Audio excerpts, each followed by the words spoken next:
যুবক, ওই সাহাবায়ে কিরাম আবার যে ওমর আল্লাহকে চিনত না, আমার নবীকে চিনত না, যেই ওমর আমার নবীকে গালি দিত, যেই ওমর আমার আল্লাহকে গালি দিত, অথচ এই ওমর ঈমান আনার পরে নবীজি সাল্লাল্লাহু আলাইহি ওয়াসাল্লামের সাহাবতে থাকার কারণে এই পরিমাণ অন্তরে আমার আল্লাহ পাকের ভাই, আহারে ওমর নামাজ পড়ে কান্না করে, ওমর রোজা রেখে কান্না করে, তারাবি নামাজ পড়ে কান্না করে, ঈদের নামাজ পড়ে কান্না করে।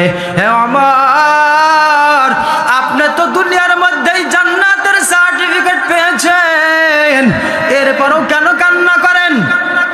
ওমর ডাক কই ভাই, আমার কান্না করার কারণ হলো যে আল্লাহ পাক আমাকে জান্নাতের সার্টিফিকেট দিয়েছেন, ওই আল্লাহ পাক ইচ্ছা করলে আবার জান্নাতের সার্টিফিকেট দিতে পারেন, নিতেও পারেন। কতক্ষণ না ঠিক না ভাই ঠিক?